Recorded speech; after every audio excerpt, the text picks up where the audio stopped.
Bluff City Media presents the No Bluffing Podcast. Stepping up to the microphone are your hosts, Christian Ingram and Evan Hayes. Now, let's get to the show.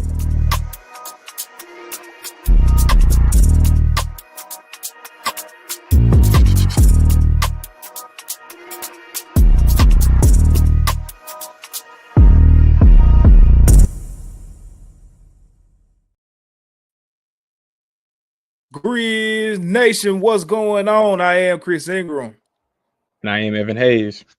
And this is the No Bluffing Podcast, where we keep it all the way real, all the way raw, and all the way honest about everything Grizzlies. Glad to be back for another week, man. Appreciate y'all tapping in with us.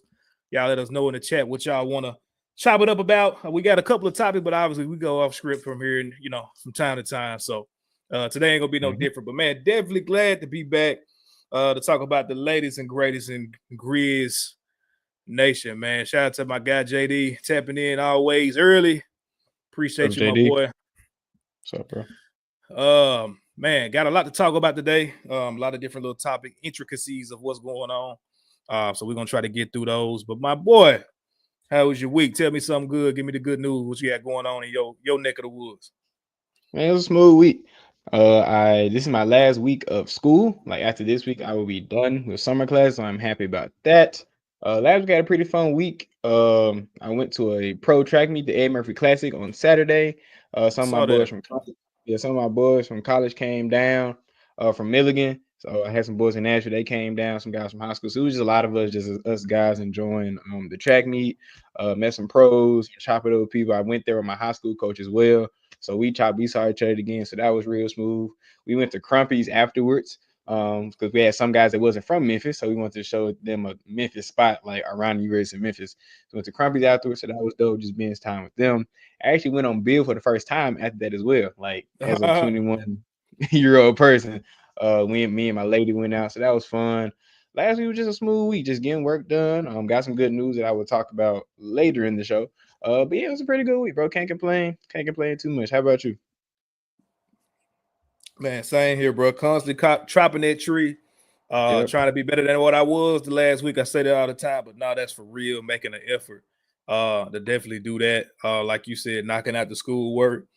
August is almost here. I cannot wait to be done with this stuff. I'm trying not to cuss before 10 minutes, but boy, I'm sick of it, but I'm making it through. Got them grades back on that first half, so I got some good news in that regard, and hoping for some other good news on some other stuff with work this week. So keeping fingers crossed in that regard. But man, other than that, enjoying the family and all that good stuff, man. So no complaints here at all. King Meeks, appreciate you tapping in, my guy. Hope all is well with you. Appreciate you. But yeah, man, a lot to talk about. Basically, just kind of a lot of updates as far as like Grizz stuff. We'll go into a depth about a couple of different topics just to give y'all a quick rundown. We'll go about these transactions, I should say, that are starting to become slowly but surely official with Grizz players. Then we also got some assistant coaching news that dropped right before we popped on, so we're going to discuss that. We'll also go a little bit in depth about the summer league, just kind of what we've been seeing over the last couple of games, especially in Vegas. And then we're going to end it off with if we got time permitting, which I think we should be good. We're just kind of comparing where, the teams are as far as in the West, as far as team depth. Shout out to my guy EJ on Twitter Spaces Grizzlies. He put out a tweet earlier and had my wheels rolling. So we was chopping it up in the DM about that. And so I told him, I said, hey, man, I want to kind of even, explore that a little bit further on the show. If you don't mind, just how my viewpoint and our viewpoints and our perspective. So got my wheels turning, kind of comparing team depth and things like that. So definitely we'll end with that. But yeah, man, that's really what the rundown of the show is gonna be. So y'all know what it is. We're gonna go ahead and get it popped off with the No Bluffing news. We're gonna start with that, where we, like I said, pretty much is gonna be Grizzly updates on transactions, man. So a minute, pretty much ever since I want to say it was the NBA draft, Evan, when the report started to come out that we were going to be releasing / buying out Cole Anthony. It's been a couple of weeks since then. A lot of just different, things coming out in the media, but it finally was official as of, I want to say yesterday. And I got a slight conspiracy that I'm gonna talk about here in a second. Y'all know me, I love a good conspiracy. But Evan, just your thoughts. I mean, we ain't gotta stay on it too long. Obviously, we've been expecting this news. I didn't understand why everybody was kind of upset about it, but just your thoughts on the Cole Anthony deal. It was reported he gave back $2 million and they would be stretching the remainder of his deal over 3 years. Man, what you got? Yeah, as expected, I saw Cole Anthony get released. I really wish we could have maybe brought him in just a little, just to see to maybe increase his value a little bit, or maybe try to trade him by the end of the offseason. Some of my boy Shaba. But yeah, as expected, Cole Anthony didn't have a very favorable contract, so all this fails, you have to buy him out because you have to fill a roster spot to bring other guys in to free up flexibility for the moves we're trying to make during the summer. So I wasn't that surprised. I wish we could have got a deal for him, but we can't force him to make a trade with us. So shout out Cole Anthony for his very short time as a Memphis Grizzly. It's been reported he's gonna sign with the Milwaukee Bucks. I feel like it's a very good destination, very good pickup for the Bucks. So can't complain too much. Shout out Cole. Wish your best in all your future endeavors. Now let's make another move. That's the second domino to fall. The first domino was the trip extension we'll talk about, and now the second one was Cole. So now we can really get into the meat of the offseason, I feel like. Reverse. We do that one first, so we get the trip one. So the quick conspiracy, if y'all don't follow me on Twitter, I put out there the other day. It had me thinking, bro, like the day that the news dropped, I want to say, was it Saturday or Sunday, bro?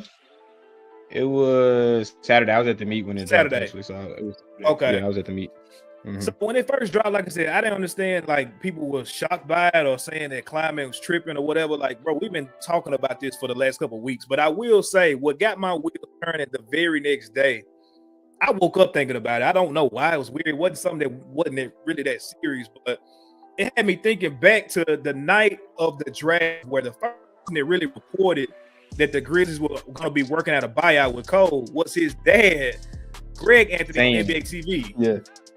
And so, like, nobody else got that news, talked about it, things like that. And it had me thinking, I'm like, okay, Milwaukee definitely reached out to the Grizzlies about a point guard. Everybody know it was reported that they reached out about Scottie Pippen Jr. We wasn't letting that slide because they had nothing. I mean, they probably won't do it anyway, but they had nothing to give us a value in return. But it was a well-known thing that the Grizzlies were shopping BC, Jitty, and as far as I'm concerned, Cole Anthony out to different teams to get something back or just get off the deal, maybe give up a second-round pick or whatever. But I do got a conspiracy. They kind of maybe colluded together, him and Pops, on some. Maybe not on purpose, but on accident because it's already happened, like whatever, to get him to be able to sign up where he wanted to go instead of going somewhere like a Utah or like a team that wasn't going to even have maybe, minutes for him. So just my little conspiracy brain working. I don't know if Greg Anthony would do something like that for real. I'm not really accusing him, but it is something to that is kind of weird to me. Like your daddy reporting that on draft night, and now we can't get up off this deal no kind of way with a player that has talent and is still young. So am I tripping? Do you see where I'm coming from on that? I don't think you're reaching too much, but again, it's the NBA. Everyone has relationships. Everyone has backdoor deals or deals that have been done that have been reported. Like that happens all the time. So I see what you're saying, but I don't feel like that's too outside the ordinary. Of course, Greg Anthony used to play in the NBA, so of course his son's gonna talk to him about the deals that's going on and what he expects to happen. So I think that's something that it could have been on purpose. Yeah, I honestly think it slipped out. Honestly, like he had his dad hat on instead of the analyst hat on. I feel like it was just the dad in him was like, yeah, my son probably finna get bought out. Like, because they talk all the time. I bet Greg is his dad, obviously. So I didn't think I didn't look that deep. I see what you're saying, but I don't personally look that deep into it because it's the NBA. Like no one truly knows what's going on until things are officially reported. Even then, we may not know. So it's just the nature of the beast at this point. Yeah, man, I hope he ain't killed no potential deal we had. Greg Anthony, we're going to be on your ass if that's the case. I'm paying 10 minutes now. Yeah, if it comes out that, like, we wanted somebody, and then I'm going to be mad. But if it... Yeah, man. Don't be colluding, bro. Yeah. But again, we can't make people make a trade, though. Like, Cole Anthony didn't have a terrible contract, but he didn't have a favorable contract as well. So, it's not as bad as Jitty's contract. We'll talk about that later. But, it's just one of those things that, you just had to do what you had to do at this point because we know we wanted to get off the contract somehow. So we can't get the trade going. You got to buy him out. Right. We're going to jump into the trip negotiation or renegotiation, as you alluded to. All this stuff is kind of had to be in a domino effect just based on the CBA and the rules and things of that nature. So the trip renegotiation is officially complete. He is re-signed on a restructured 5-year deal where it kicks off this year. I got the numbers right here. He was set out to make $23 million before the deal got renegotiated. Now, this coming season, he got a pretty nice raise. He'll be making $35 million his first year, but the deal will jump moving forward to $49 million next year, $50.5 million the year after that, $52 million, and then they have a player option for year 5 at $53.5.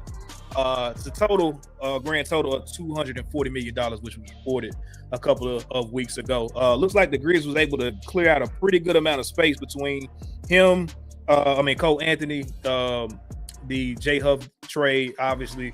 And so, shout out to Tripp. It's complete. It's signed. The ink is pretty much dry at this point. We good to go.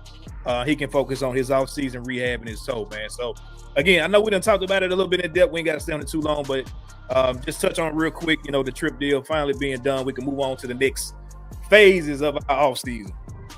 Yeah, that's my thoughts on it. I'm just glad we're getting these things out the way so we can really get to the real meat and potatoes in the offseason. I feel like we just been on the outside. We've been knocking the crust off, but we ain't really got to the main course yet. So this is just one of the biggest things we had to get done to get to the main course. So I just really hope Tripp is healthy. He's glad he got his money, so now he can really focus on with clear head, clear offseason, hopefully healthy offseason, so he can be ready for hopefully training camp or at least preseason, the game 1 this season. So glad Tripp got his money. We don't got to have discourse anymore about we or should not pay him. So he got his money. Now let's put this team into position with Tripp, with John, the rest of the crew to hopefully win the championship. Yes, sir. Yes, sir. When you look at it, man, some of these other deals out there, it's definitely, when we talking financially, it's a great deal. I'm not mad at it.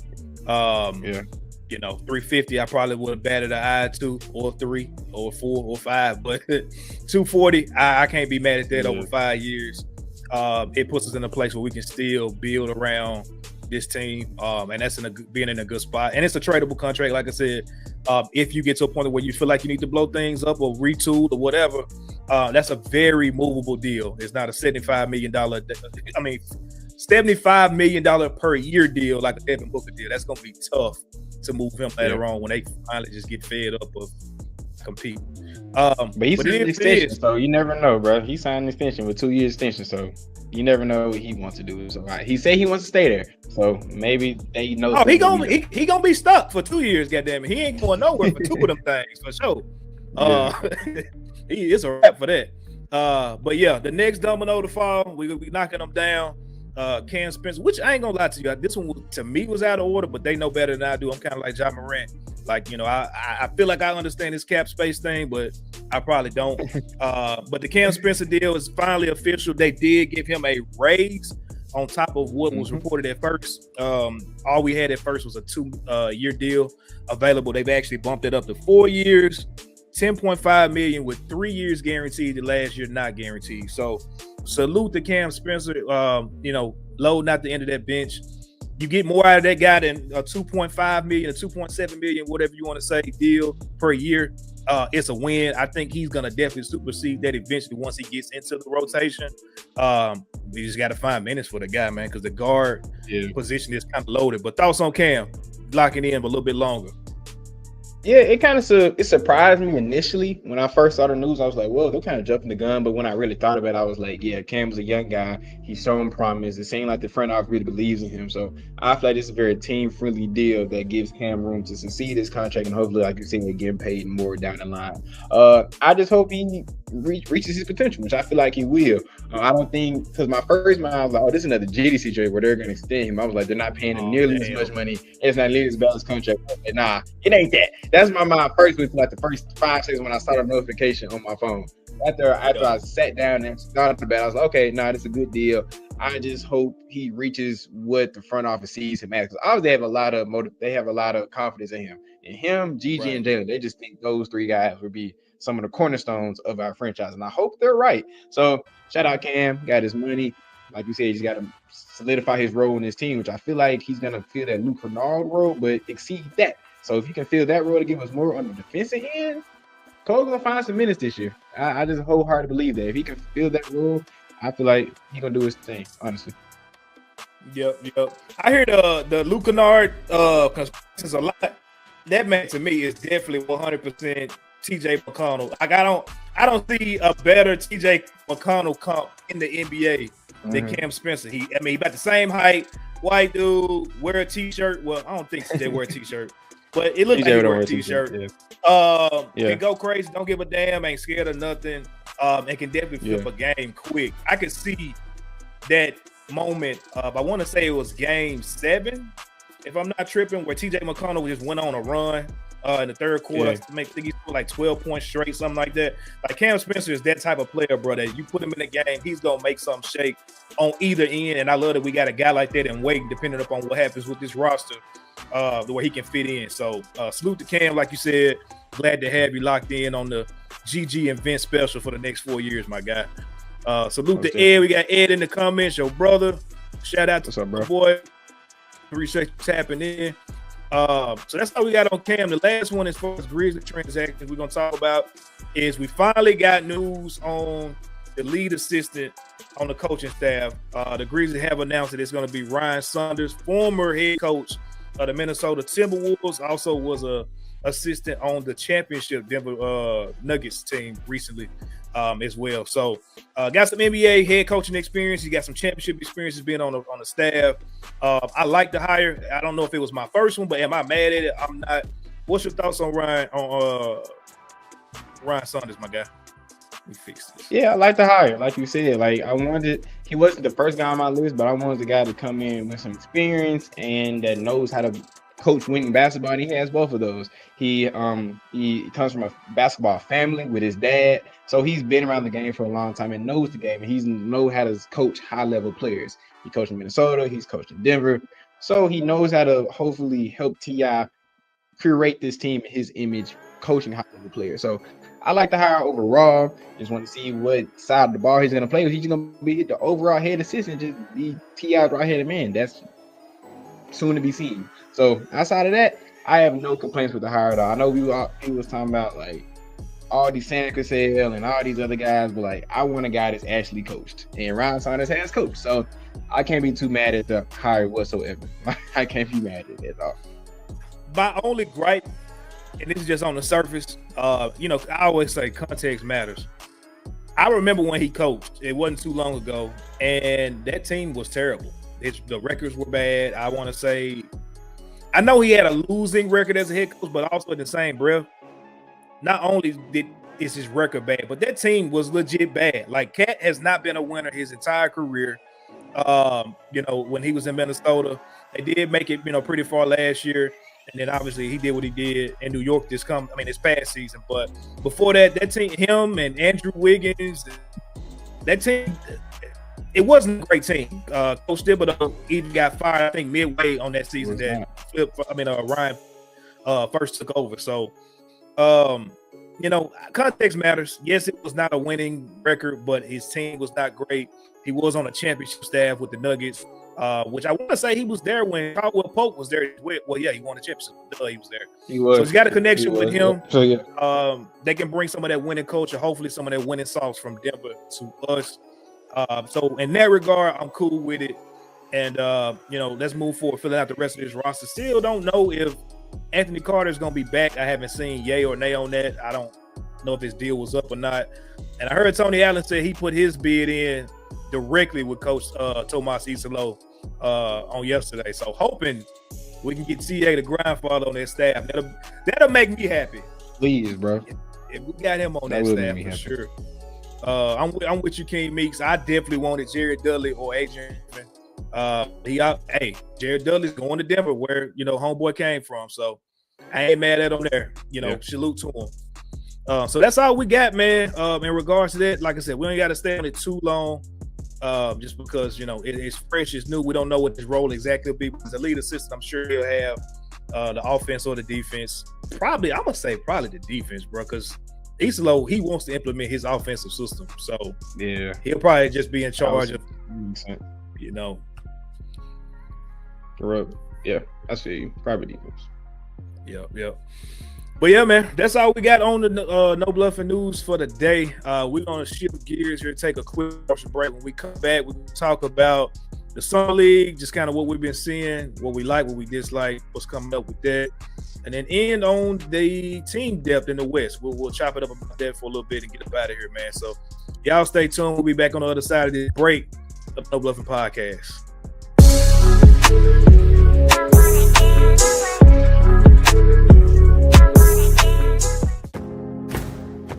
Looking for an alternative to alcohol or conventional medicine? Check out Ounce of Hope, a Memphis-based dispensary with 2 local stores in the Sanderland Center and on South Cooper Street. You can get all the products you need in a location convenient to you. Each store offers an intentional shopping experience with dedicated bud tenders to answer all of your questions, from product selection and mushroom blends to our personal favorite, the Delta 9 seltzers. You gotta try the Peach Buzz. Try Ounce of Hope at either one of their 2 Memphis stores or at www.ounceofhope.com for convenient products shipped right to your door. Use the promo code BluffCity for 15% off any order, excluding sale items. Cannot be used in conjunction with other promotions or discounts. One use per customer.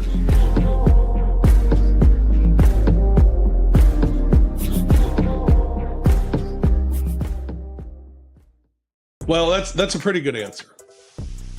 The correct answer is the Grizzlies will be better if Ja plays 70 games. We can talk all we want about who's going to play where and who's going to get the minutes, and Jalen's minutes and Coward's minutes, and KCP, is he starting? Is he coming off the bench? And is Scotty the backup point guard? And Ty Jerome, what sort of role is he going to have? And can he be really big for us? And, how's Brandon Clark? We can talk all of that stuff. What matters for this team's success is that Ja Morant's playing 70 games. Period. Well, you know what? I can tell you this much. I want to argue with you, but I can't argue with you. The team is still built around him being great and available, and Jaren being great and available. Tune in to the Night Court Podcast with your hosts, Rob Fisher and Brevin Knight, on the Bluff City Media YouTube channel.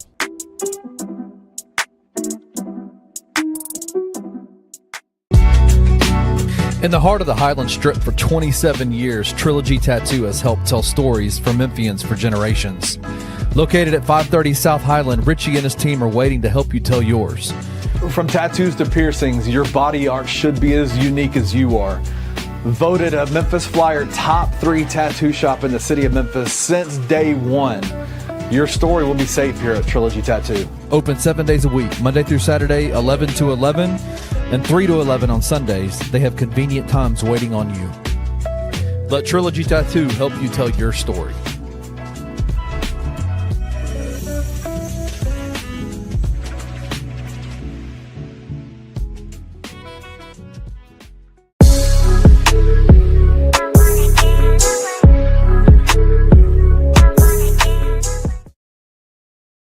Welcome back to the Bluffin Podcast, where we keep it all the way real, all the way raw, and all the way honest about everything Grizzlies. I am Chris Ingram, and to my right is my right hand man, Evan Hayes. Man, welcome back.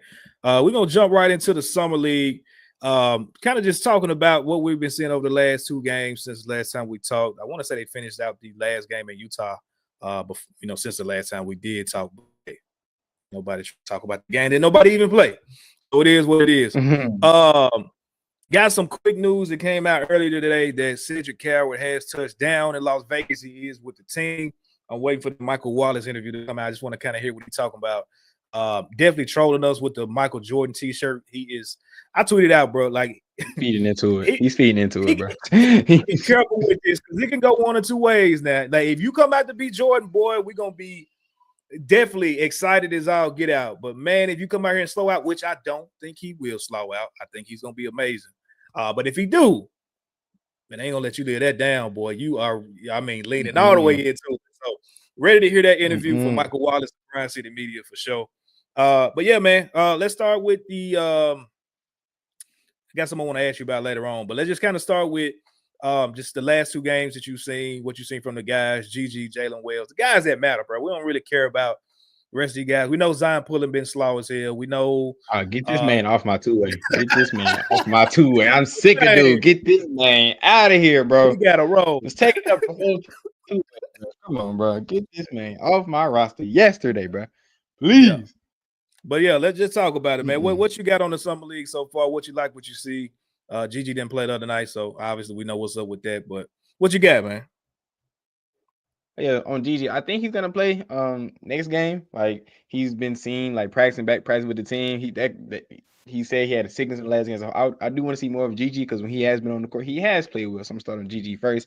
Gigi has been I don't want to say leaps because you don't want to look too much into summer league, but I have seen promise. Like he's not over dribbling, he's getting to the cup, he's using his body, he's using athleticism, he's not trying to do too much. And that's the stuff I've been wanting to see. What we have been wanting to see for Gigi for a long time. It seems like Coach T.I.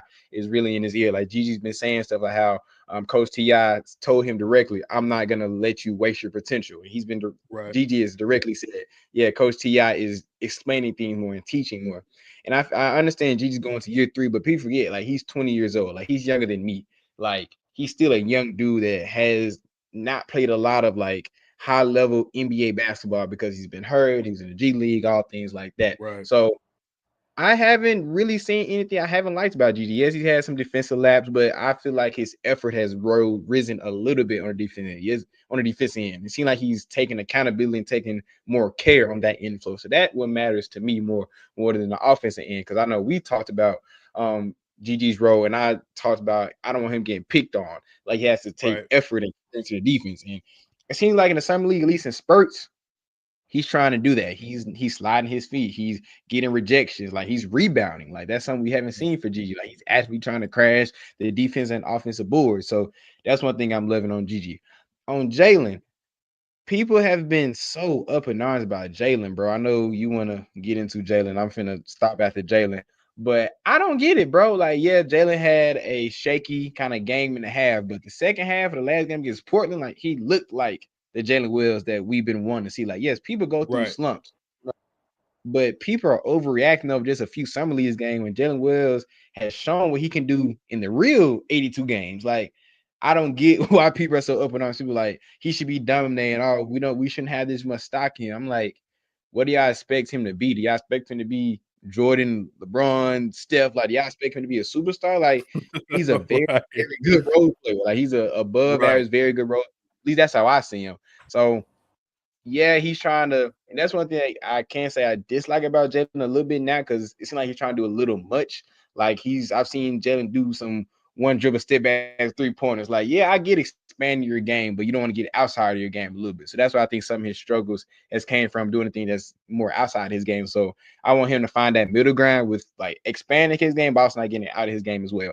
But I feel like that second half of that Portland game showed what he can be when he's affecting the floor on both ends of the floor because he's been a defensive dog since last year, and he's been continuing in summer league. So I can't really say too much bad about Jalen. Like Gigi and Jalen are two people I've been focused on the most. So Gigi's been playing well, Jalen's been playing well 85% of the time, and I feel like the online discourse about Jalen Wills is completely asinine. So the guys that matter, they've been playing well for the most part, and I feel like they've been doing things that are transferable to the real big team, the real 82 game season, because those are two guys that we both know are going to be very important parts of this team next year. So I haven't been disappointed, honestly. Like I don't care about wins, losses. I just want to see the guys play well, and for the most part, they've been playing well.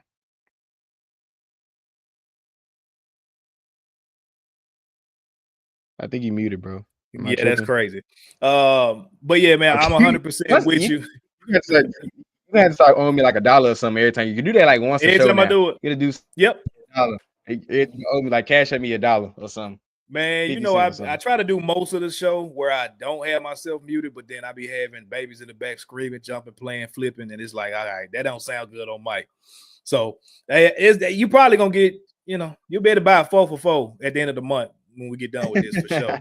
Because I'm gonna do it at least once a show. But yeah, man, in regards to summer league, I definitely have been over okay, we got this guy. Let's put the ball in his hands and see if he'll grow from there. It didn't work out with Zaire. I mean, Desmond Bain in summer league, he did really good, but as far as what it did to translate over into us taking the next step as a team, yeah, I had enough of the off the foot, off the shin, off the calf muscle dribbles with Desmond Bain. Not to say he's going to be excel down there in Orlando with guys that he does not have to create for. He probably won't have to create for himself much at all because they have a lot of ball handlers down there, as quiet as it's kept. And so I'm excited for him. I will be, tapped in. But I was tired of seeing that with our guys every summer league. That's the project. Put the ball in their hands and see what happened on the other end of the stick. And it's like, nah, bro. Like, let these dudes perfect their craft, what they're good at, work on what they're going to be doing in the regular season. If they're not going to be ball handling with Ja Morant and Jaren Jackson taking that next step that they have with the ball, ain't no point of doing that shit in summer league. So let's not even waste time on doing that. Like you said, the discourse with Jalen, and shout out to Coach Vaughn tapping in with us. He's been good, bro. Like, I know he's not going out there and, putting 30, but he's putting up 20 in pretty much almost every game, whether it comes late, whether it comes early, whether it's, slow and steady consistently across the game. He's in the game. He's working on the things he's great at, that he's good at, and that's what he'll be doing come October. So for the people that saying it's boring and all this, like, newsflash, players are boring. Like, that's a thing. Like, everybody's not going to be Ja Morant. Everybody's not going to be, just this exciting guy.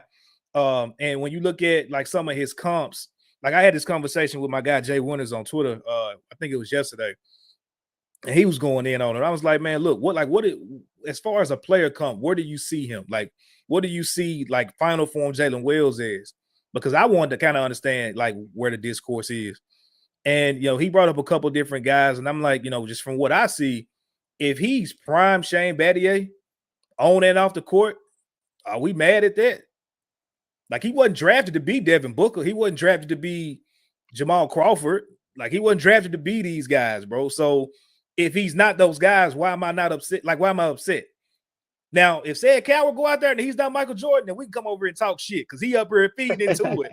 But Jalen Wells never said that. Like, Jalen Wells come in, he bring his hard hat, he bring his lunch pail, and he go home afterwards and drink a beer. I mean, he probably don't drink beer, but you get what I'm saying. Like, he do his job, bro, and go home. So for a guy that can show up consistently and do that, you win with that. And if he's not your starting two of the future, if I got a guy that's on my rotation for the next 10 years, who cares? If he's a 6-man, 7-man, like that, none of that matters to me, bro. The only thing that I would say in regards to where I kind of maybe see some side of the argument is that when it comes opening night of the season this year, I want to make sure that he earned that starting 2 spot, and it was given to him. Like, if KCP is out playing Jalen Wells or whoever else is in the run for the starting 2, then KCP should be the starting 2. But if Jalen Wells outplays him and earns that spot, then by all means, it should be his spot. So that's the only thing where I can kind of see both sides. Don't hand to him. But if he's going out there earning, which we've seen him go out there last year and play his ass off, I mean, and again, he's filling his role in Summer League. Great, bro. Like, hey, if you earn it, it's all yours, my guy. So loving to see him get in the mid-range. His dad talked about that last year. GG working on a game that he'll be able to translate with the main club. I'm loving to seeing that. He's locked in. He had Drew Hill had an article come out this past week about was it Drew Hill or was it DeMichael? It was DeMichael. I think you're talking about DeMichael. I mean, he was talking about the wrong one. That was Michael. I think it was DeMichael. Yeah, I think that was DeMichael. Okay. Shout out to Michael Cole for the friend of the show. But yeah, I think you're talking about DeMichael. I think it was him. But yeah, just talking about like his relationship with Isolo, him empowering him believing in him. And him telling Gigi basically, I don't want to look back 20 years from now and look at, Gigi Jackson articles and highlights and be like, damn, that kid had a lot of potential that I didn't unlock. Direct shot. I'm talking about head top shot to Taylor Jenkins. That goofy shit he did.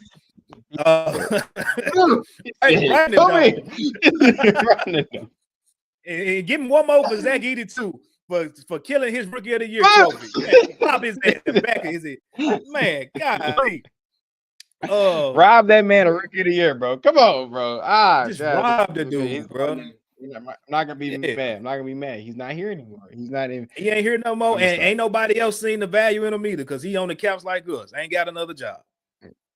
The New York Knicks did a flex on his ass. They said, "Oh, come in. Nope, we don't want you. You talking that bullshit. Nope, Nah, bro. nope, we don't want that." you trying to play 13 guys in the first quarter. Nah, dog. We don't like nope, nah. nope, Oh, no. nope, No. nope. Mm-mm. Let it fly. Let it You, fly. No, no. you try. Nope. Oh, so you trying to take the ball out of Jalen Brunson's hand? Out of his Oh hand? no. Oh No. no. Oh no, we can't do that. Out of his hand. No. We want the ball in Yeah. his hand more. No. Yeah. But You want Deuce if McBride to him be your off the ball, starting he point can guard? use the What? What? What are you talking about? You want Jalen Brunson in the corner? What? OG Anunoby, you want him to be the top shooter on the team? OG Anunoby, he's the main guy, number one. What? Golly. Hey, Mitch Robinson shooting threes? Come on, what? Hey, shout out everybody taking shots at Jenkins, bro. I'm sorry. It's duck season, rabbit season on Taylor Jenkins' ass from the media, from the fans, from the players. He getting everything he deserved for the goofiness. I wouldn't mind Dylan Brooks coming out saying something right now. Just pile on, bro. Everybody, just come out. Slow-mo, everybody. Melton, everybody. Marcus Smart, everybody. Just say whatever. Bagley, everybody. Just come Bagley, everybody. Just go off. Go off, man, dog. I've been tired of arguing with y'all ass for 3 years about this stuff. Anyway, yeah. Salute to GG, man. I'm excited for him. I think, especially based off the Michaels article, him just having a fair chance at rotation minutes next year. I'm glad to hear that. And potentially, if he do what he got to do and keep showing what he can show offensively and defensively, potentially in the running for this starting 3 spot, I think that definitely stretches this team further if he can actually fulfill that. I'm not saying, again, same with Jalen Wells. Don't put him there just to put him there. But if Gigi go out there and earn it, no politics involved, hey, we are in a great spot. And that's one thing I've been talking about offline. Like, everybody's been, and I think you kind of hinted at it as well earlier, like we've been kind of waiting for like more moves. I think them guys done, bro. I really do. We were talking about before the offseason, like what we thought were some of the holes with the team. And, we both agreed that, a starting small forward and a backup big or another big was like the main 2 things.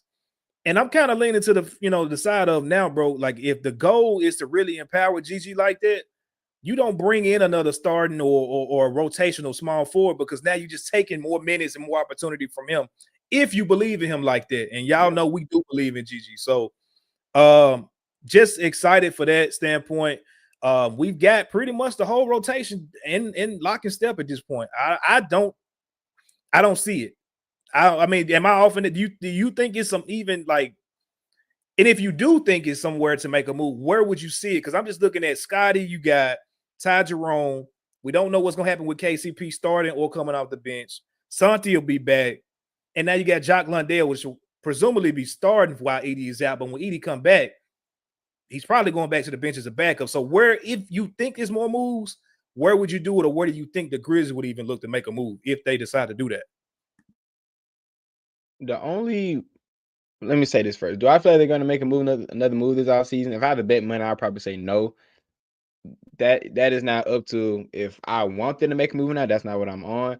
But I feel like if there is a move to make, I still think the GD and the BC contracts are, if there's anywhere you want to improve or make these deals or consolidate this roster, that's where we'll be. I genuinely think we're probably done, but we all know GD's contract's not good and GD's not cracking his rotation. GD is a break for emergency contact, and BC's coming off his second lower leg injury in the past 3 years. So the fact that those 2 things are up in the air, I could see a move being made, but I'm not betting on it.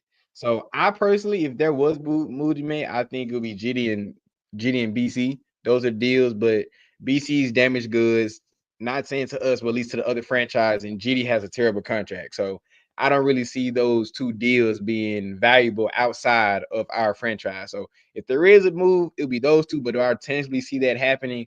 I don't, because their value isn't where it should be to make other moves. The reason why I think, because BC's coming off another injury, I'm gonna stop talking. I feel like there's still like a little hole in the big rotation.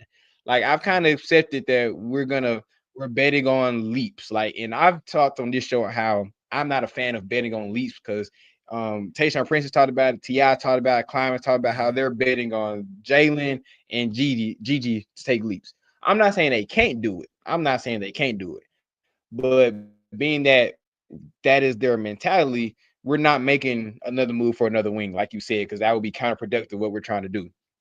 But being that BC is coming off another injury, Tripp is coming off an injury, Edie is coming off an injury, I feel like that is a gaping hole in the big. We don't have a solidified big rotation, at least not to All-Star, but maybe it's like the first 40 games of the season. And that's a little concerning to me. And I know we're going to talk about that in our next topic. So I feel like if there is a move, they may make another move to just get a 3-4 guy that can kind of fill that hole, because we have a lot of injuries in our big rotation. And I don't want to see the first 40 games. We're just getting killed on the interior because we don't have, and we're just Jock Landale and Santi and Gigi to be our main rebounders. You get what I'm saying? So my question is, if you make that move, right? I know you said you're looking at moving like a BC or a Gigi to bring somebody in. Where would those minutes go? Like where would they play? Because my thing is, if you got Jock Landale as your starting center until Edie's out, we know when Edie come back, we already know how it should look. But I get it, you having a backup center hole, but knowing them and they love for BC, they probably just run BC out there. I'm not saying that you're right. We probably should move on, because especially with the second injury. But outside of that, you just re-signed Santi for a lot of money. Where would this backup big technically even play? You know what I'm saying? Like, especially when Edie come back. That's my point. I say we're moving off of BC, but I don't see that happen because his value is so low because he's been hurt. But I'm saying in a perfect world, we trade BC for another big and he takes those minutes. That's what I'm saying. I don't feel like because his isn't there. So that's what I say. If there was a move, that would be the move. So, okay. So this is my last question. So let's say you do that move, right? Where does that leave that said player when Edie come back and Landale? I don't even know how to say his name right. But what does that do for that? Because now Landale is the best, not the best. He's a great option as your backup center, especially with the way that he plays. Islo is going to implement him in a way kind of like what we saw with Adams, not directly exactly like Adams, but he has a lot of playmaking. He can rebound, big body, tough stuff like that. If you bring in a said big to upgrade over BC, when Edie come back, you kind of create another log jam. You know what I'm saying? Like, I guess you would have to depend on what Landale looks like. But that's my only thing of why I think they don't do anything else, is because it's like you just create more log jams if you try to bring in more talent, if that makes sense. No, I get what you're saying. We may have missed it when you was out with your with the computer, man. So I would say bring in like a 3-4. I wouldn't want to bring in another solidified center. I wouldn't want that at all. I want to bring in someone that can play beside Tripp or beside Landale or beside Edie. I don't want another center. When I say big, I should be. Gigi's not a big. He gonna play, but he's not a big. Gigi's a wing. Santi's also a wing. Santi doesn't play big at all. Like, they don't play big to be, in my head, they don't play big enough to be classified as bigs. That's just my own personal opinion. I feel like I'm talking about the minutes right though. now. I'm talking about the minutes. Yeah. If you like, I get what you're saying. Like, Gigi's not a big, right? But you got to slot him and Santi in somewhere. And so if you bring in somebody else, now you're talking about 11, 12 guys that you got to. Now we're back on TJ time. You know what I'm saying? Like, I guess that's what my question is. Let me ask you a question. Let me ask you a question. So in this current rotation, you don't think BC has when healthy, you don't feel like he has a solidified spot in this rotation? Because I'm just saying swap someone out for BC. So am I hearing that you don't see BC has a solidified role in this upcoming rotation? I'm gonna give you my 10. Okay, so that's where me and you are off. I'm gonna give you my 10. So, real quick. I'm glad you said that. Now I get what you're saying. So that's why we're different. So I'm gonna let you go. Yeah, I'm looking at. We don't know what's gonna happen until obviously training camp, but I'm just gonna throw this out there. Ja, Wells, KCP, Jaren, Edie will be your 5, right? And then you bring in Scotty and Jerome as your 2 backup, guards. They're gonna be interchangeable. And then you throw in, I'm going to say Gigi at the 3 backup. I'm going to say Santi at the backup 4. And I'm going to say Landale at the backup 5. BC, you out of there, bro. Be a great vet. Like, you know what I'm saying? Like, you mean say so he said you out of there. because here's the thing, The Santi, reason- and the reason I yeah. say this, I'm gonna pass it to you. The reason I say that, Yeah. and that's why I'm not down on this coming year, like a lot of people are. Like, and I was like this Ja rookie year too. Like when Ja first came in and I saw the roster we had, I'm like, them dudes are gonna make probably, and this is before the play in. I'm like, they're gonna at least be an AFC, and they almost made it to play. No, the play in was there. It was the first year. But yeah, I don't think that this team is as bad as people say. Because when you say that, like, obviously you can interchange some of those guys. If GG takes a leap, he'll be starting. If Sid comes in and kill, I ain't even named Sid, bro. I'm not rushing him. Winnie But man if you said, yeah. Yes, If that's you another Michael thing. Jordan, Winnie said, goddamn it, get yeah, your Winnie bald said, head ass out there. Go ahead and shave it off and go out there and do what you got to do. But what I'm looking at is if you got Scottie Pippen, which we all talk about me and you would talk about on this show, like I don't like the ball in his hands as much, like creating and stuff, but he can shoot, he can play great defense, he can drive and get to the rim. Well, if you swap him, Jerome, let Jerome do most of the ball handling duties and score when he wants to score, because we all know he can get a bucket. You let Scottie be the defensive pest that he is. I mean, he talks about being in shape and just being a pest. We let them swap roles, be out there at the same time sharing ball handling duties. You got, like I said, GG at the 3. He can do some things, but you got Santi, who we know is an offensive guy, and then you got Landale, which is just that brutally force that we need off the bench that's gonna give you rebounds, hurt some people, set some bruising and screens. Like when you talk about them two versus BC, this is exactly where I'm going, Ed. BC is not versatile at all. He's under, and we talked about this before, so I don't want to rehash it too much, but him being a short, big, that can't shoot. Well, Santi is taller and can shoot. Landale is taller and can rebound and be a bigger body in the post that we need to be that bruising force when Ja's on the court, or with, like I said, these other two guards and wings that we're talking about. So for me personally, it just kind of leaves him out the drive where when we're trying to change the way that we play and you've been injured, I ain't gonna lie, BC, like it might be up, bro. It might be up. And we need to find some type of new energy. I was talking about moving on from Santi.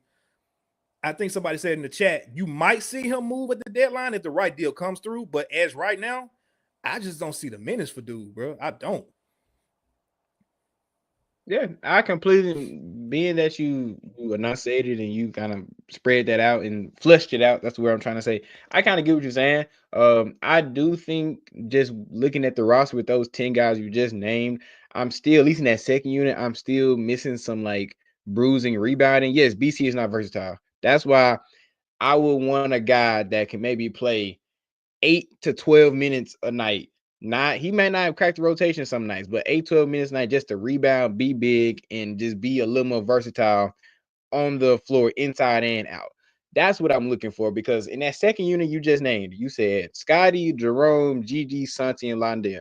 That's not a lot of defense in that. Like, just straight up, there's not a lot of defense in that second unit. It just isn't. Like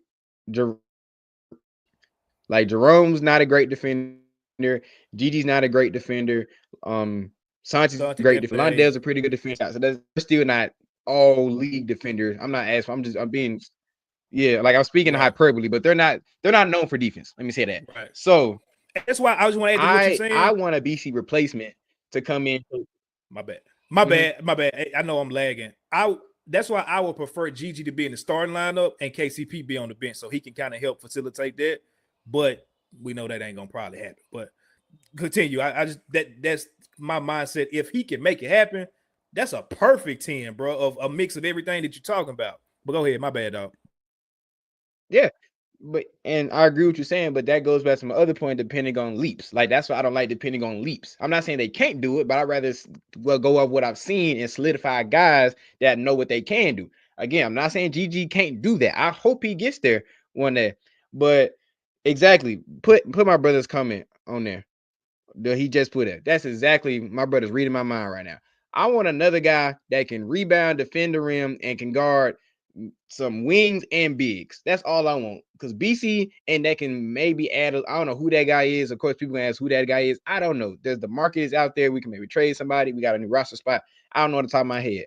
I just want another guy that can bring some type of defense intensity and toughness in that second unit that can guard maybe 3 through 4, maybe 3 through 5, and that's not a offensive liability as much as BC. And I'm not asking him to crack that rotation consistently, but give me 8 to 12, 13 minutes a night that he can just play that role and sit down. Because when you plug him in, he don't need a lot of touches. Go in, contribute, and sit down. That's all I'm asking for. That's why I say, because I feel like that's a need with the 10 you just named. Because it's crazy, you didn't even mention Vince Williams either in that as well. And that's a whole different question already with the wing rotation. You didn't, and I get why. I'm not saying you should have mentioned him. I'm just adding to the point that we have a lot of guys that may be out to dry this season. So I just want another guy with those last few roster spots that we can, because I feel like the need that we have is toughness and rebounding in that second unit, especially with guys hurt. Because especially if guys win, because the first 20, 30 games we're going to be definitely missing that because our big rotation is out. So I just want someone in to supplement that, being that those guys are, and that when those guys come back, it's not that lava jam because they can sit back on the bench and play their role as needed. You know what I'm saying? Right. It's gonna be interesting, man. Like you said, when you start kind of running down the roster, I mean, we talked about it, before, but like guys are getting up in their careers now, year 3, year 4. That being, the 12, 13, 14 man don't feel the same when you higher up in the years versus your first 2 years or whatever. So hopefully Vince is healthy. We'll see what happens with that. Because you can really just slot him in at that backup 3 spot, if Gigi ain't showing you what you need to show if he's healthy. But it's a lot. It's gonna be some consolidation at some point because we still have too many guys with potential. But that is just another word for ain't did shit as well. So you can kind of take that how you want it to with that. Bismack Biyombo can sit his tail at home. He said, Edward, no, let's not do that. I don't. Bismack Biyombo got bad hands. He can't guard the perimeter. No, that's not the exact opposite of what I want. So no, let's not put that into the atmosphere, my brother. You was with me on the first comment that you said, and then you lost me on this last one. So nah, dog. Nah, dog. I don't know. They did just announce, what was it? The Wizards, they released Rashawn Holmes. What would you think about that? Another vet minimum guy. Perfect guy. That is a, oh my God, you're lagging, and I'm trying to make sure I'm not cutting you off. But yes, Rashawn Holmes is a perfect type of guy that I'm talking about. Yeah, that can. I said a young Bismack. No, he's never had good hands, Edward. No, I don't want a young Bismack. I don't care. But Rashawn Holmes, yeah, that's a perfect guy. He can guard 3 through 5. He can rebound, defense, and toughness. And when those guys, he's not gonna play over those guys. But if he's a crack for emergency guy to use, exactly the type of guy that I want. And I feel like that's a guy that's needed for the Grizz. So I'm glad that you just said that, because that's exactly what I'm looking for. Yeah. When I saw that come through, I was like, I was on that it's a meme that's like it's the white girl. She was like, and she's like, no. And she's like, she's like, nah. I was like that. Like, Rashawn Holmes, you know what? Hey, if he with it, come on. Because I see what you're saying, like in that regard. That makes 100% sense. A guy that's not gonna, command a lot of minutes, but can step in when you need just to mess the game up a little bit. That would have been, in a sense, Jay Huff's role this year. Regardless, I think we would have not went into the season with him as a backup center. He would have been backup. So if we can get a guy to replace that role, I 100% agree with you. That makes a lot of sense. And we got the roster spot to do it. Zach Kleiman ain't gonna go into the season with an open roster spot. He refuses to do that shit. I've been begging for it. He won't do it. He won't do it. He will go in the season with 17 guys before he go in with 14. He just won't do it. So anyway, yeah, man. Oh, shout out to my guy Zay Johnson. He just said he'd take Holmes over Josh. I don't know about that, Zay. I don't. They about to take for that for me. They about to take for tag. I see what you're saying. I see the vision, Zay, because Zay is a smart dude. I see the vision. I would say I would take him completely over him, but they're very tick for tack in my head. They're very close in my book. If he's Sacramento Rashawn Holmes, I'm with you. But I don't think he that no more. So I don't know. We'll see. He was on the sorry ass Wizard team last year, so man. That's No, they got purgatory. all No of one it. plays well with the Wizards because they're just sad. They're just sad and depressed all the time. Bruh. And then they didn't near the Capitol, so you know what's going on in the Capitol all the time. And yeah, so they're just not. It's not a good environment to be in and watch this. So I'm gonna blame anyone. You saw how happy John Poole was when he got traded. That man was Oh my gonna do God. backflips across the. He was so happy to get He could traded. not wait. I think that tells you what's going on in Washington because that man, he was rejoicing to the Lord that he got traded. Oh my goodness. I That was will funny. say though, But they got a lot of talent out there, bro. I just don't know what they finna they got a do. lot of Like they old got talent. They got a lot of the old young talent. too. They, Shit, have you seen all them yeah, guards they that's got? true. And then That's just true. picked up They Kevin drafted Whitmore on guys top of too. that. So I'm yeah. like, what Yeah. y'all doing? But Yeah. yeah, man, we're gonna jump into this last topic. We ain't gonna stay on it too long, but I did think it was an interesting conversation. Again, shout out to my guy EJ Spaces Grizzlies on Twitter. He put a tweet out earlier in regards to the depth of teams. He started out, I think the first one he put out there was wing depth of teams in the West.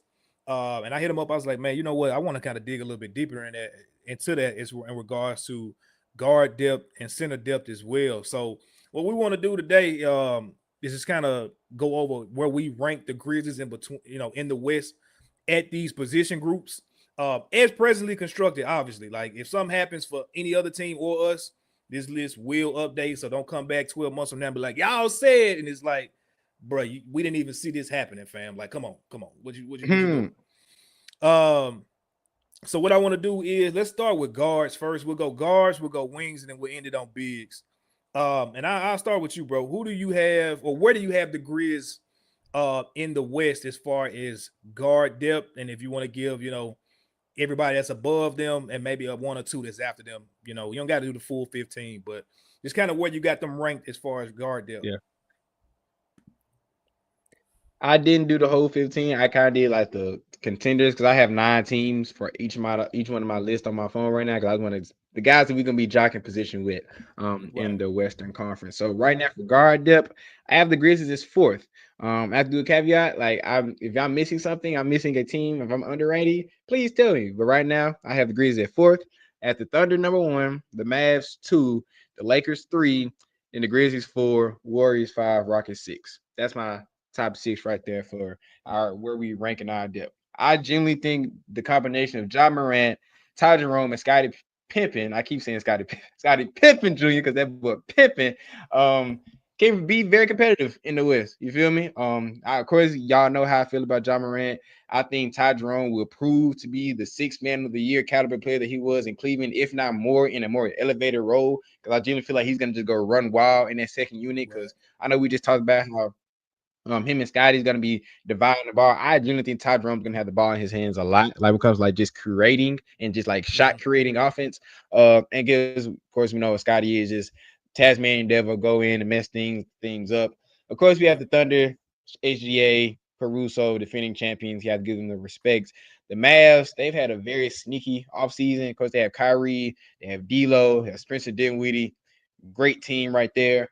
The Lakers, you can't do, you got Luka, Austin Reeves, like it's a hard thing to beat right there. So I feel like the Grizzlies are right there at the 4th spot.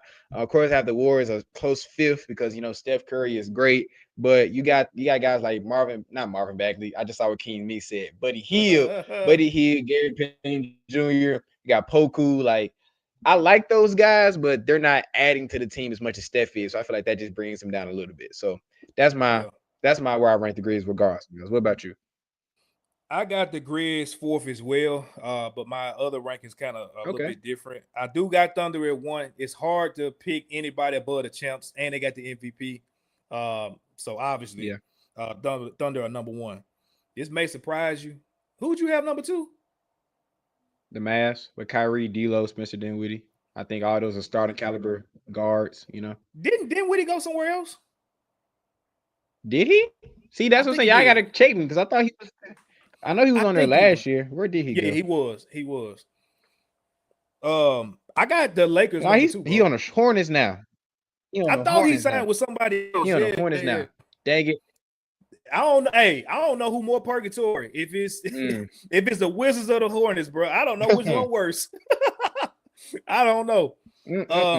But yeah, I got the Lakers number 2, bro.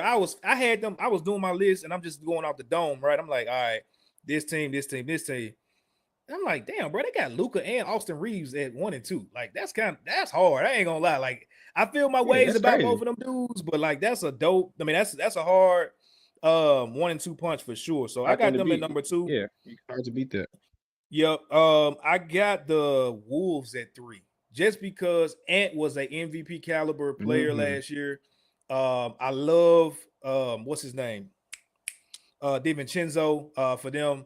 Obviously, Mike Conley is not, you know, that guy still, but him just being the captain of that ship and things of that nature, you can't discount them.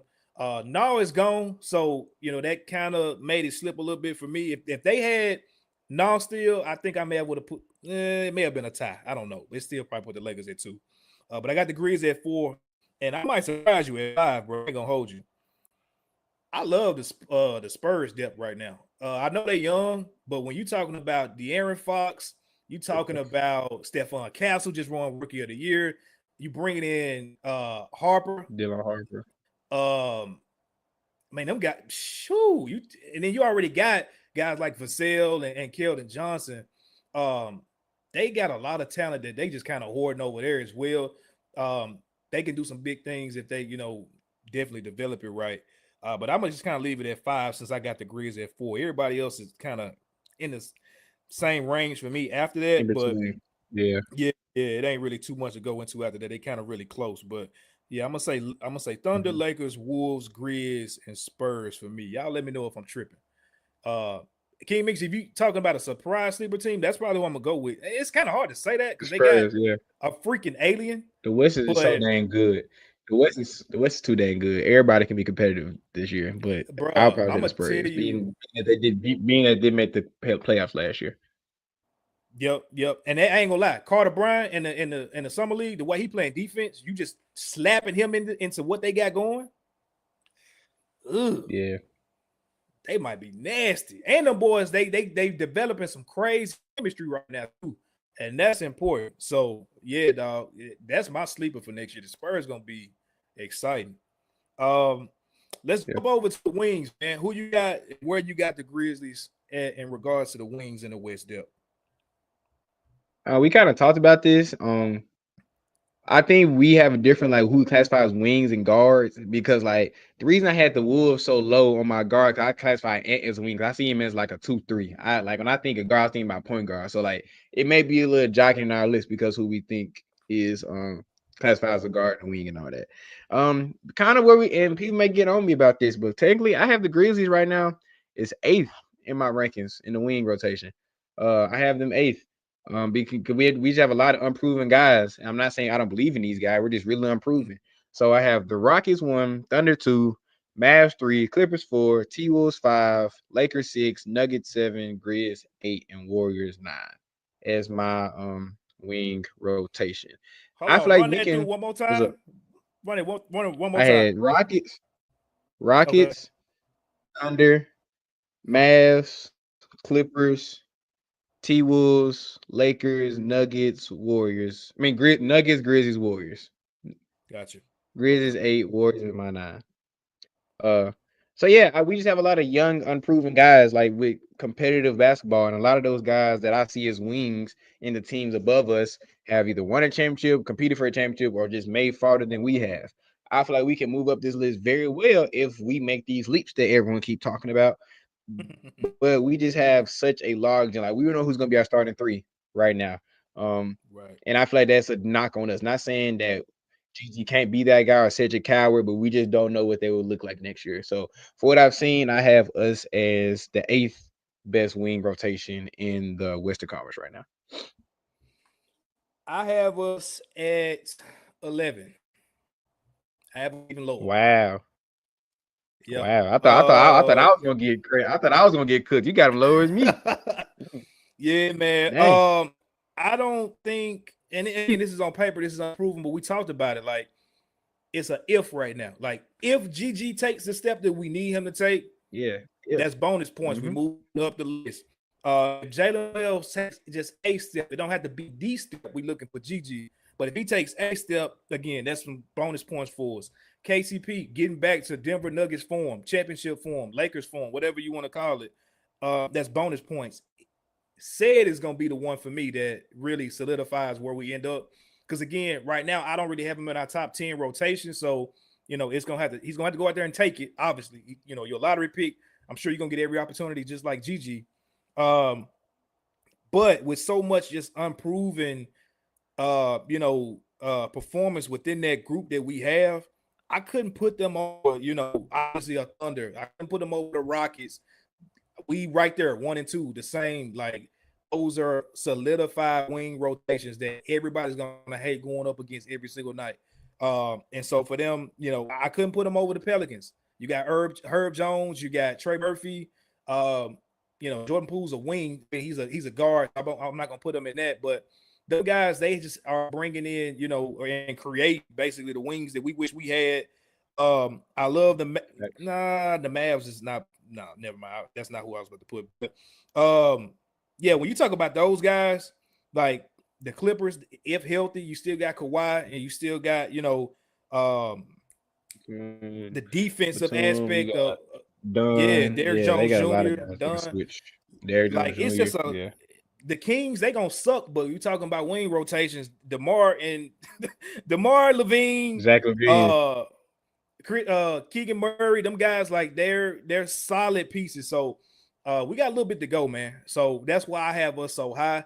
Not to say they're gonna end up 11, but if we just talking about starting right now, and I was talking to EJ about this in the DM. I said, man, you know what? It's kind of hard for me when you factor in the guys and the names that I just said, because I feel like you should be able to put Santi in the rotation. You should be able to. He plays 3 at times. Like, he's 7 feet, but he plays small forward. And if I'm putting some of these other guys that play the 4 in the wing rotation, I feel like it's fair to put them there. And the same thing with Scottie Pippen Jr. Like, in the playoffs, he was our starting 3, and he was playing defense. He wasn't playing the ball. He was playing a lot of off-ball stuff. So, yes, he's smaller, but he's playing a lot like a wing, like a Cason Wallace or even like a Caruso to an extent. So, it depends on really who you put and the criteria that you make up for the wing. For me, if you add those 2 guys in, I got us probably about 7, honestly. But if you take out Santi and SPJ, we definitely at about 11. For sure. Yeah. Man, my MacBook over here dying. I gotta get the charger. It's right here though. So I'm gonna let you pop it off with the bigs, and we're gonna kind of end it on that. Let's get to the big rotation. I have the Grizzlies currently ranked as 7 on the bigs rotation. I have the Nuggets number 1 with, of course, in my opinion, the best player in the world, Nikola Jokic. The Timberwolves, Thunder, Mavs, Rockets, Clippers, Grizzlies, Lakers, and Warriors as my top 9. Of course, when you have Nikola Jokic, best player in the world, he just brings everyone up around him. You have guys like Aaron Gordon that plays big as well. I know they're trying to find a backup center. They just Brook Lopez, he went to the Clippers. But anyway, the Timberwolves, of course, they have Naz Reid, Julius Randle, Rudy Gobert. Thunder, of course, Chet Holmgren, Isaiah Hartenstein. Just want to change how to give them respect. Mavs, they have AD. Trying to think who I read that they had. AD, great big right there. The Rockets, they got Sengun, Clint Capella. Rockets, the Clippers, they got Zubac, they got Brook Lopez. So that's why I put us right at that 7th spot. Because, of course, we have an all-star in Jaren Jackson Jr. All-star Jaren Jackson Jr. Of course, we have Zach Edey coming off of all rookie season, Jock Landale. But again, a lot of ifs. Like, if we come back healthy, I feel like we can move up that list. But all those other guys that I named above him, either competed for a conference championship or competed for a championship or won a championship. So I just can't put what I've seen in high playoff basketball. I can't rank that above what the Grizz have done so far. So I have them ranked currently 7 right now. Okay. I got us 4 again, believe it or not. When you look at yeah, man. So I'll tell you who I got above them at 3. I got the Nuggets strictly off Nikola Jokic alone. You add JV behind him. Yeah. That's a solid, Yep, JV. starting five, backup five, rotation. But him alone is gonna get branded points. So I got them at 3. Again, the Thunder. I don't think they're the best, but at the end of the day, they just want a chip. So I gotta put them high ranking up with iHeart and Chet Holmgren. And man, is that really all the bigs that they got, bro? I can't think of another center or power forward they even got. I know J Dub play power forward from time to time. J Dub plays big. Hardestyle, Holmgren. Light skinned Duke Dennis. What's his name?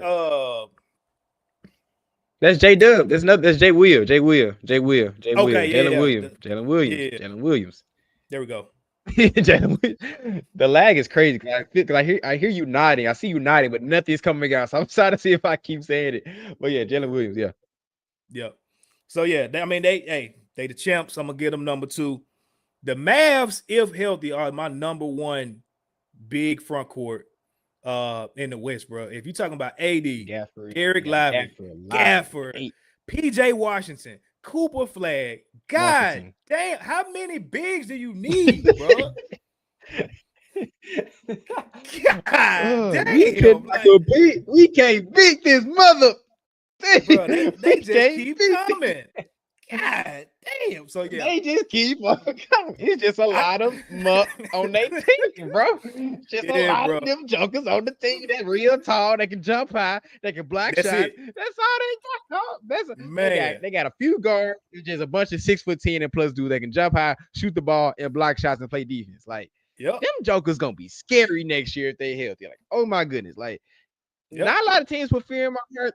The Dallas put a little bit of fear in my heart. I'm not gonna lie to you. Like they put because they got the most potential in the Western Conference of anybody, but keep moving. I ain't mean to cut y'all, but keep moving. Nah, bro. You speaking the gospel to me.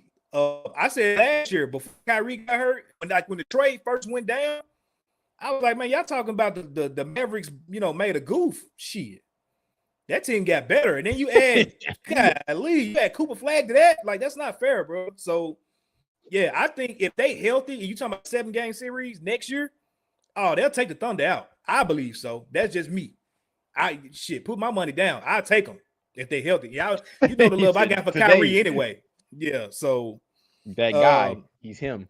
Yeah, man. So yeah, I got the Grizzlies 4. When you're talking about, like you said, Tripp, DPOY, a guy defensive player of the year conversation this year, first team all defense, all-star. Tripp is Tripp, bro. Like, we know his rebound issues. I'm gonna stay on him for that. He got to do better than what he did in the playoffs this year. So, me and EJ was going kind of, talking about that. If you factor in playoff performance, it's definitely guys or teams on this list is going to be above us. I'm trying to put that out my peripheral at this point and just talk about talent at the end of the day. And so I put them 4 there, but it was really hard for me to put them above the Rockets. I think as far as big rotation, we right there together, especially when you're talking about Sengun and Jaren basically was tit for tat in all NBA vote. I put them at 5. I got the Clippers, Wolves, Spurs, and surprisingly to round it out, I believe I got the Jazz and then the Kings. This is my round out the top 10. The Jazz, bro, Lauri Markkanen and Walker Kessler, you're talking about. I think Filipowski's gonna take a leap this year. You add in, I don't know, Ace Bailey. You can play him at the 3 or the 4, just with his height and the way that he play. Yeah, they got my boy John Collins out of there, but I definitely think they better big man rotation and probably bottom 5 teams is on my list, which would include the Pelicans, Lakers, Suns, Warriors, and Blazers. None of them got some bigs at all. Yeah. Oh yeah, and I forgot the Spurs. I don't know how I forgot the Spurs. So put the Spurs like in a 2 or 3 on my list when I think about that. I forgot to put the Spurs in there. I don't know where my mind was at when I made this. Yeah, but I completely forgot to put the Spurs in here. So yeah, put the Spurs like 2 or 3 on my list. Put them under put the Spurs under like the Nuggets in my opinion. Because Wemby a guard, bro. What you talking about? He might a guard, bro. He's 7'3". He's 7'3" that can do everything. He's everything he wants to be on this team. That man. He is everything. He is everything he wants to be, and what every team doesn't want him to be. Like Wemby can do it all, he does not comprehend space and time. What Victor Wembanyama is. I am just Yeah. so scared that he's gonna figure it out even more because our division keeps getting better and better. So yeah, It's a we fact. gotta figure that tall Frenchman out. We gotta do it. Hey, it's over with, bro. Yeah, we did. We did in the water. Yeah, It's over man. with. We can't do nothing about it. No Man, we fouling, get bro. Independence Day. Let's just foul the hell out of him. Just foul the hell out of him. But he pulled it from half though. Like he pulled it from Yeah. half. So what you gonna do, bro? Like, Eat as soon it. as he come off Get out cross there and half, guard, try eat to it. shoot that. Go get that for him. You need to get your Go big ass get- out there hey, and guard it. You see that big tall dude? Go hit Yeah. that dude. Yeah, him. that's it. That's Hit all we can him. hope for, bro. That's it. It's a football. Hit Man. him. If he Tackle moves, it. hit Make him. Shaq. What Make Shaq. I know you're on the football two-way. Get move your is ass out there. Go ahead. Tackle that football bang, move bro. is that? If it moves, hit him. If he goes to the back, it was a moving football movie. It's just like if you move, hit him. If you catch the ball, hit him. If you Was do it that, water boy? hit him. That Just, may be tripping. it may be that. It may Cam be that. Spencer. Go bite his ass. Hit him. Go. You're a Grizz, bro. You knew it. Don't chop Go his bite ankles his off. ass. Do something. Hey. Hit him in the knees. I don't know. He's too dang tired. He can't block his shot. Man, Just hit that talk man, about bro. it. Just do it. You gotta do something, bro. For real. Anyone besides Ja, because I don't get fouled out. Yeah, For y'all real. go hit that man. Hey, bro. Real talk. shit. Anyone Man, besides that's all Ja. we got today. Anyone My internet is done shut off or something. I don't know what done happened, so I'm super laggy. My bad. Hopefully I wouldn't sound like a robot. But that's really all we got. Let me take it back. Evan, you got a busy week this week. Tell the people where they can find you this week and what you got going on. Go ahead before we get up out of here, brother. I appreciate you, Chris. But yeah, I am going to be a busy man this week. Of course, today I started my week with my boy Chris on the No Bluffin podcast, which you're watching right now. Tomorrow, I'll be a guest on Grind City Media's Gary Parrish show. I'll be in his guest spot around 10:20. Shout out GP. I'm not going to talk all our business, but we had a lunch this past weekend as well. Cool. Yes, of course. He's a good guy. We went downtown and ate at South of Bill. If you've been, Chris, very good food, very good people. And then on Friday, I'll be I'll be guest hosting Anthony Sane show for my boy Anthony Sane. Sane will be out of town, so he's giving me the honor to host this show. So it'll be me and Kenny Stubblefield at 2 p.m. And then I also have another article coming out this weekend about Gigi Jackson, because y'all know how I get about my boy Gigi. So yes, I will be everywhere all week. So Twitter, YouTube, find me. I'll be there. Support your boy. Give me some feedback, and that's that on that. Yeah, shout out me and my boy Chris. My Twitter be everything, jumping all week. So y'all tap in with your boy. Tap in, man. Appreciate y'all. Make sure y'all follow us on Twitter as well as the pod page. We got that handle as well, man. Give us a shout out, a follow, a shout out, whatever the case may be on there. If you will, we appreciate that. But that's all we got, man. Thank y'all for kicking it with us. Everybody catches on the replay. We appreciate y'all tapping in as well. We'll be back next week, hopefully with some more juicy news to talk about and discuss. But other than that, as we always say, man, y'all this week make sure you do something that makes you feel good, that makes you happy, that puts a smile on your face. And we'll be back next week to chop it up about them Grizzly Bears, man. Y'all have a good one. Like we always say, go Grizz. Thank you for listening to this episode of the No Bluffing podcast. If you enjoyed this episode, like and subscribe to Bluff City Media's YouTube page. For comprehensive coverage of all things Memphis sports, head over to www.bluffcitymedia.co and find out how you can become an insider. We will see you back here next week.